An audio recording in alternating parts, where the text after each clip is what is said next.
So we've got Joe Biden on this clip talking to a Charlotte radio station about voter ID laws. He's of course going to give his opinion about how he thinks this is racist. I want you to notice how absolutely insane his argument sounds. He's also going to talk about how it's a threat to our democracy. I want to talk briefly about democracy as well, because I brought that word up in a video yesterday and there were some individuals who are not happy about that. So I want to give some clarification on that so that there's some mutual understanding on how that all works. But first, let's check out the clip. Well, I think what's at stake for everyone, and particularly the black voters, is that our very democracy is at stake. When I ran in 2020, and the black community was really significant in my winning in the first place, when I ran in 2020, I said democracy is at stake, and the press said, oh, wait a minute, that's an exaggeration. Except the vast majority of people understood what I meant. For example, making it harder to vote. What do you need to vote? An ID card to be able to go vote, a photograph. You know, this is a once-in-a-generation for us to be able to stand up and take on the extreme division and violence that the MAGA Republicans are pushing. So this argument that he comes up with that voter ID laws are racist is clearly nuts. Right now in the United States of America, there are already 36 states who either require or request an ID upon voting. And just hear his mumbling argument. Oh, what do you need now? An ID, a photograph. Like a photograph is some sort of magical thing. Everybody has an ID. Everybody has a photograph.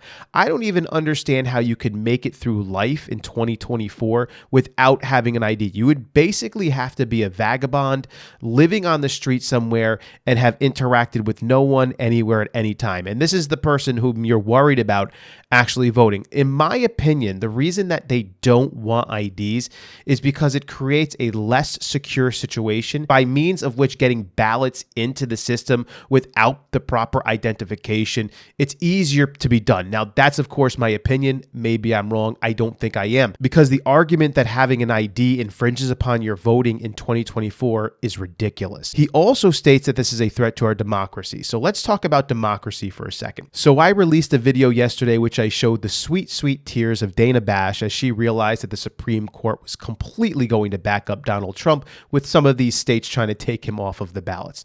And I kind of went into this little speech about how she should have said that this is a victory for our democracy.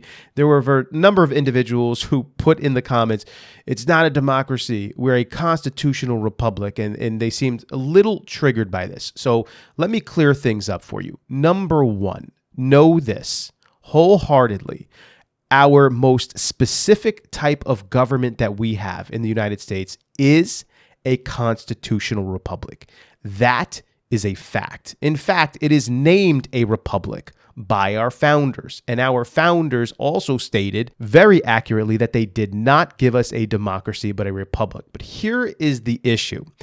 And when you say the word democracy encompasses a number of different things. If you're talking about a direct democracy or a pure democracy, of course we are not that. That is mob rule. That means that the majority wins every single time. And in fact, historically, direct or pure democracies are almost non-existent. They've almost never happened. There's a few rare cases, but even those cases are only located in small city-states or very small areas, not entire states or empires or anything like that. This has almost never been done. So when you say the word democracy, you're almost never talking about a pure or direct democracy. You are talking about a system by which the people vote. And as the people vote, they are voting for something. In our situation in the United States of America, we have a representative democracy to vote a representative into office. Now, I understand at its core, that means that we have a republic, a representative republic, and not necessarily democracy. However, a constitutional democracy can fall under the umbrella of democracy. But I will say this, okay? Because even though I do understand that it falls under that umbrella, I understand why there would be many who would say, I don't care. I want to call it a constitutional republic because that's more accurate and more correct and fits who we are.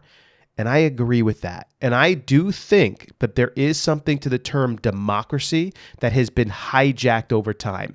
And I do believe that the Democrats are hijacking that term because it makes them look like the party of America, because they're Democrats and we live in a democracy, right? We don't live in a republic. And I do think that there's a good argument to be made that even though a constitutional republic is technically a type of democracy, it would actually be far more beneficial if we start using the verbiage constitutional republic so that people know the truth, that this is what we live in, and that they begin to understand Republicans and republic go together. Now, I'm not necessarily a fan of all Republicans. We've had a pretty rough history of Republicans being rhinos, Republicans being corrupt, and doing all kinds of things that they shouldn't be doing. But we are starting to see some accountability in that area in recent years, in which voters are going out, and I believe they're voting in more conservative, constitutional Republicans who are doing the job the right way. So I just wanted to give some clarification on that. I know I'm probably going to still get some more comments. Vin, you don't know what you're talking about. You Googled something and you found a site that said something.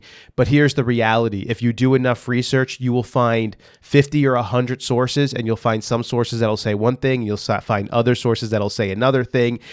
For every source that you get that would back you up on your argument, there are sources that will back up the other side as well. But regardless, I thought I would share my ideas on that. And I am going to encourage everyone, even though I did use the word democracy yesterday in my little speech, use constitutional republic. I think it's a good switch. And I think it's good for Americans and the American people to hear that. What are your thoughts on all of this? Leave your comments below. I'll catch you on the next video.